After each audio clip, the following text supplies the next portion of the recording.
Ahead of the opening of the Forum on China-Africa Cooperation, President Xi Jinping spoke at a high-level dialogue. He said China is willing to work with Africa to forge closer relations. Chinese President Xi Jinping has attended a welcoming ceremony in the Rwandan capital, Kigali. He and his counterpart, Paul Kagame, are discussing China-Africa cooperation and other regional and international issues of common concern. President Trump's 60 Minutes interview came just a few days after his face-to-face meeting with Chinese President Xi Jinping in South Korea. CBS News' Nora O'Donnell asked President Trump about the long-term relationship between the two countries. Our own intelligence agencies say the Chinese have infiltrated parts of the American power grid and our water systems. They steal American intellectual property and Americans' personal information. They bought American farmland. How big of a threat is China? It's like everybody else. We're a threat to them, too. Many of the things that you say, we do to them. Look, this is a very competitive world, especially when it comes to China and the U.S., and we're always watching them, and they're always watching us. Poverty is the root cause of chaos, while peace is the guarantee for development. Development holds the key to solving all problems. China supports the settlement of African issues by Africans in the African way. We are of the view that in resolving security issues, both the symptoms and the root causes must be addressed in a holistic way. China stands ready to take an active part in Africa's efforts in capacity building for maintaining and strengthening peace and security, and support Africa in its endeavors to speed up development, eradicate poverty, and realize durable peace. Breaking news: the global power map just shifted overnight. China's billion-dollar Golden Deal, once expected to flow to Washington or Ottawa, has landed squarely in Africa's hands. That is right, Africa just pulled off what analysts are calling the most unexpected trade win of the decade. While America debates sanctions and tariffs, African nations are signing multi-billion-dollar investment pacts with Beijing, deals packed with infrastructure, tech, and rare earth access that the West desperately needs. From Nairobi to Lagos, new industrial zones are rising, powered by Chinese capital but built on African terms. And the U.S.? Washington's watching in disbelief as its market influence slips, one continent at a time. This isn't just another trade agreement, it's a strategic shift that could redefine global supply chains and challenge decades of Western dominance. So here's the question everyone's asking: did Africa just outplay the world's biggest powers? Stay tuned, because the Golden Deal might be the beginning of a new global era. Led by Africa, the Golden Deal covers more than 20 African nations. It includes new refineries in Angola, solar megaprojects in Morocco, and rail lines linking East Africa's ports to interior industrial zones. China's state-backed banks are funding these megaprojects, but African governments now hold major stakes. In short, Africa is not just receiving investment. It's building equity. That's what stunned Washington. For decades, the U.S. treated Africa as an aid-dependent region. But in 2025, Africa flipped the narrative, turning its resources, geography, and youth into bargaining chips for real power. And while the U.S. debated tariffs and trade wars, China quietly secured the next generation of global supply chains, all anchored in Africa. The timing couldn't be more perfect. The world is racing to secure rare earth elements, the metals that power electric cars, smartphones, and advanced weapon systems. Guess where most of them are found? Africa.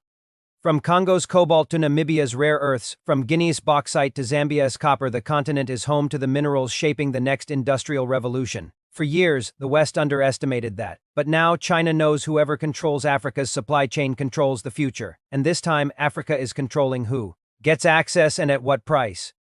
Back in Washington, the reaction was immediate and emotional. Senators called emergency hearings. Economic analysts warned of a strategic market loss. Because here's the harsh truth: while America was busy isolating China with sanctions and competing trade restrictions, Africa was building relationships quietly, steadily, effectively.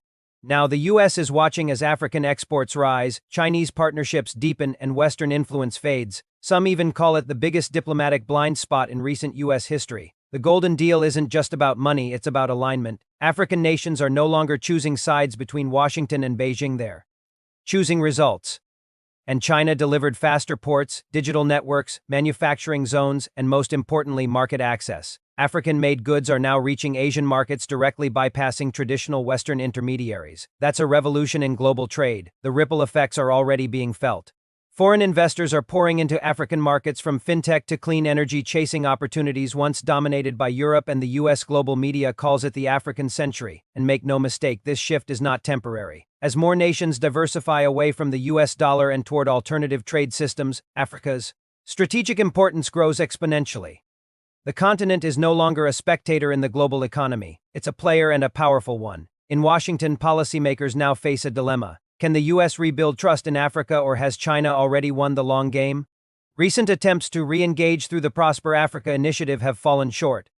African nations remember decades of unfulfilled promises, infrastructure loans that never came, and trade deals that favored American corporations, not local industries. Meanwhile, Beijing arrives with concrete, railways, and cash. And for African leaders under pressure to deliver jobs and development, the choice is obvious. The Golden Deal marks more than a trade victory.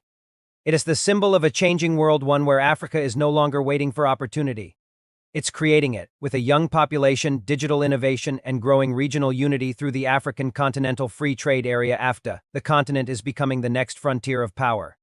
And while the US and its allies scramble to adjust, Africa is setting the pace for what experts now call the new global order. So when history looks back on this decade, it won't just remember the trade wars or the political rhetoric. It'll remember the quiet moment when Africa, once overlooked, seized the deal that changed.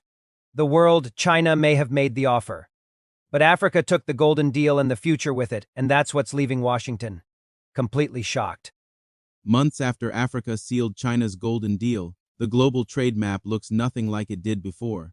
The once Western-dominated supply chains are being redrawn, and at the center of that transformation stands Africa. Confident, connected, and ready to lead, when the deal was first announced, Western analysts dismissed it as a political gesture, another short-term trade stunt by Beijing. But 6 months later, the numbers tell a different story. Africa's trade volume with China has surged by over 40%. New ports in Tanzania and Ghana are operating at full capacity, and factories across Ethiopia, Nigeria, and Egypt are exporting goods not just to Asia but to Europe and the Middle East. The US and its allies are realizing that Africa has quietly become the center of global logistics. The continent that was once seen as dependent now controls some of the most vital supply corridors in the world. Economists are calling it the Afro-Pacific Network, a new system of trade and finance connecting Africa's ports with China's industrial hubs and Asia's consumer markets. Under this new model, African nations aren't just shipping raw materials, they're refining, manufacturing, and branding products for export. Imagine an African-made smartphone assembled in Kenya using Congolese cobalt and Zambian copper, financed by Chinese credit, and sold in Southeast Asia. That's the new reality. And behind every cargo ship, every digital transaction, lies a message to Washington. The world no longer waits for America's approval. For Africa, the Golden Deal wasn't just about cash, it was about control over infrastructure. The continent has long suffered from what economists called the infrastructure trap, dependence on Western lenders for roads, power grids, and industrial parks that never materialized. Now, through joint ventures with China, those projects are becoming real. In Kenya, the Mombasa-Nairobi corridor has expanded into a multi-country freight route. In Morocco, new solar megaplants feed both domestic energy and export power to Europe. And in Angola, new rail networks now connect deep mining zones to Atlantic ports, something Western investors ignored for decades. These aren't isolated projects. They are part of a continental web of development designed to make Africa self-reliant and strategically indispensable. But perhaps the biggest shift is not physical. It's financial. For the first time in history, African nations are conducting major trade settlements outside the US dollar. Under the Golden Deal, China and several African central banks have agreed to process payments in local currencies and the yuan. That means fewer dollar reserves and less American control over Africa's financial flow. The ripple effects are enormous. As more African countries bypass the dollar, global demand for US currency weakens, making it harder for Washington to use sanctions as leverage. In other words, Africa's economic independence is weakening America's geopolitical weapon. While the US debates industrial policy, Africa is already entering its own tech renaissance. Chinese and African venture firms are pouring money into AI research, digital agriculture, fintech, and green manufacturing. In Lagos, African-built drones monitor farmlands for export crops. In Addis Ababa, young engineers are developing battery storage systems using African lithium. And in Kigali, Rwanda, once seen as a small player, digital ID systems and smart city grids are becoming models for the global south. This is Africa's Silicon Valley moment, and it is powered by partnerships that Washington never believed could work. The Golden Deal didn't just change Africa's economy, it reshaped its politics. African leaders, once divided by colonial-era trade patterns, are now finding common ground through continental cooperation. The African Union's Pan-African Industrial Accord now prioritizes cross-border manufacturing and resource sharing, cutting dependency on Western imports. Even more surprising, African nations are collectively negotiating with global powers as a bloc. When Western envoys arrive with aid proposals, African ministers now respond with one phrase: we don't need aid, we need access. It's a new diplomatic language, one rooted in confidence, not concession. In Washington, reality is sinking in. The U.S. has launched a rapid response initiative promising new trade partnerships and infrastructure loans. But African governments are cautious. For decades, U.S. deals came with heavy political strings, reform conditions, IMF oversight, or selective partnerships based on ideology. China, by contrast, delivered results with speed and minimal interference. Now, the same U.S. companies that once ignored Africa's markets are rushing back, not as leaders, but as competitors. As one African economist put it bluntly, America is late to the party, and this time, it's not hosting. With Africa integrated into China's trade orbit, global power is tilting east and south. The BRICS alliance, once symbolic, has evolved into a real economic counterweight to the G7. Africa's inclusion in BRICS trade mechanisms gives it access to new funding banks, payment systems, and technology exchanges, all outside Western control. Europe, dependent on African minerals for its green transition, now finds itself negotiating with Africa from a position of weakness, and for the first time in modern history, Africa holds the bargaining power. Every new trade negotiation now begins with a simple reality check. If you want Africa's resources, you play by Africa's terms. The Golden Deal is also reshaping the global energy race. Africa's vast solar and wind capacity, combined with its reserves of critical minerals like lithium, cobalt, and manganese, make it the new engine of clean energy. China's investments have fast-tracked renewable energy zones not only to power African industries but to export electricity and battery materials abroad. Within years, Africa could become a net energy exporter, selling power and green tech to nations once seen as its donors. The message is clear. Africa isn't just participating in the energy transition, it's leading it. As Africa's markets expand, a quiet truth emerges. The age of Western monopoly is over. The world is entering a multi-centered economy, one where influence flows from Nairobi as much as from New York, from Accra as much as from London. For the U.S., this is more than a market loss, it's an identity crisis. For Africa, it's a declaration of power long overdue. Every shipment, every digital deal, every mega project across the continent is proof that Africa is not the future, it's the present. And while Washington struggles to adapt, Africa stands at the center of a new global story, one written in gold, growth, and independence. The Golden Deal began as a trade agreement, but it became something far greater. It became a statement that Africa will no longer be defined by foreign powers, dictated by foreign currencies, or limited by foreign expectations. For the first time in modern history, the world is adjusting to Africa, not the other way around. And that's why, when America looks across the Atlantic today, it's not just seeing a continent of potential. It's seeing its greatest competition yet. The golden era of Africa has begun, and there's no going back. The world once looked at Africa through the lens of poverty, dependency, and untapped potential. But today, those same headlines read a different story, one of prosperity, power, and global influence. The Golden Deal with China was more than a financial agreement, it was the spark that ignited a continental awakening, an awakening that no one, not even Washington, saw coming. In the aftermath of the Golden Deal, global diplomacy was forced to evolve. The balance of power, once tilted toward the West, began to level out. For the first time in modern history, Africa entered international negotiations as an equal, not a dependent. Nations once ignored now courted. Resources once exploited now negotiated, and opportunities once exported now built on African soil. This is what historians now call the Great Reset of global power. The United States, once the unchallenged leader of global trade, suddenly found itself reacting, not directing. The monopoly of influence over currencies, over resources, over narratives had finally been broken. And at the center of this shift was a continent long underestimated, now unstoppable. The transformation wasn't led by governments alone, it was driven by people. Africa's youth, the youngest population on Earth, became the architects of a new vision. They refused to inherit the limits set by past generations.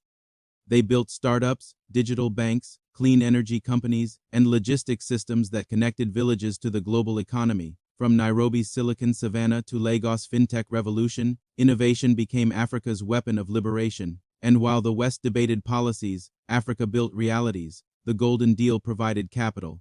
But it was African ingenuity that turned capital into capability. Today, a new class of African entrepreneurs is reshaping industries, exporting solutions, not problems. This is the Africa that no one was ready for: fast, innovative, and united. Across the continent, cities began to transform at an unprecedented pace. Lagos, Nairobi, Accra, Addis Ababa, once seen as struggling capitals, are now becoming the beating heart of a modern economy. Smart grids power homes using clean energy. Automated ports handle millions of containers annually. Digital currencies replace outdated paper systems, and regional rail lines connect distant countries like never before. These are not borrowed dreams, they are African blueprints built with precision, purpose, and pride. China may have funded the foundations, but the design, the vision is African. It is a vision built not on imitation, but on innovation. For decades, Africa's growth was tied to Western aid, IMF loans, and conditional trade deals. Those days are over. With the Golden Deal, African nations created an alternative economic path, one based on partnership, not paternalism. The new financial architecture supported by BRICS banks and regional investment funds means African nations now fund their own future. Gone are the days of foreign debt dictating national policy. Gone are the days of waiting for approval from Washington or Brussels. In their place rises a new kind of independence, economic sovereignty. And that, perhaps, is what unsettles America the most.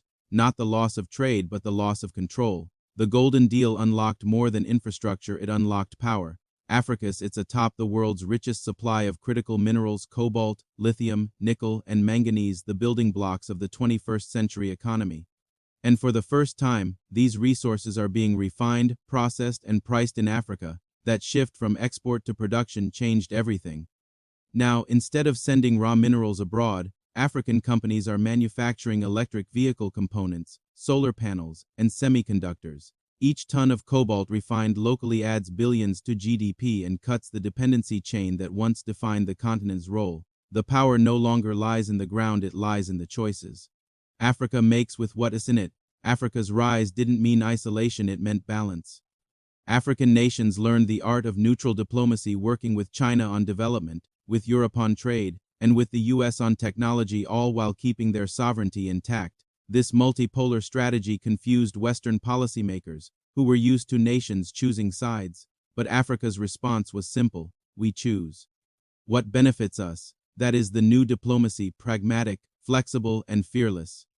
It's a model now inspiring countries in Latin America, Southeast Asia, and the Middle East, nations tired of being pawns in someone else's power game. The Golden Deal didn't just bring factories, it brought knowledge exchange. China invested heavily in African universities, research centers, and digital education platforms. In return, African innovation began to flow back into Asia, from climate-smart agriculture to blockchain-based finance. The result?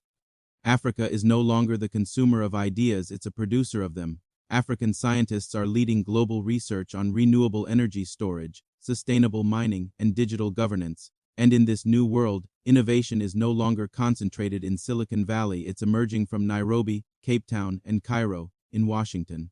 The conversation has shifted from denial to reflection. How did America lose the world's fastest growing continent? The answer lies in decades of underestimation and overconfidence. While Africa was rising, the US was lecturing. While China was investing, the US was imposing conditions. And while African leaders were calling for partnership, the West offered pity. Now that era is over. The US still remains a major power, but no longer. The age of one-way diplomacy has ended. The future belongs to nations that listen, not dictate. As the decade unfolds, the center of global economic gravity continues to move south. Trade flows that once ran east-west now run north-south, with Africa at the crossroads. The African Continental Free Trade Area AfCFTA, powered by the Golden Deal, has become one of the largest economic zones in history, over 1.4 billion consumers, united under one market, one dream, and one ambition, to lead. The rest of the world is adjusting to a reality few expected. Africa is no longer the frontier. It's the foundation of the next global economy. Years from now, historians will look back and mark the Golden Deal not as China's triumph but as Africa's turning point, because what began as a trade agreement became the catalyst for something deeper, the rebirth of a continent that refused to be defined by colonial scars, a continent that stopped waiting for help and started demanding respect. A continent that turned its resources into power, its people into innovators, and its dreams into destiny. That is the legacy of the Golden Deal, not gold, but growth. Not dependence, but dominance. The 21st century began with predictions that Africa would rise someday, but that someday is now. The Golden Deal was the moment the world realized Africa's strength, but it was also the moment Africa realized its own. From the corridors of power in Beijing to the markets of Lagos, from Washington's disbelief to Nairobi's determination, one truth echoes across the globe: Africa has arrived, not as the world's supplier but as the world's equal, and as the world turns its eyes toward the future. It's Africa, bold, united, and unshaken, that stands ready to lead it.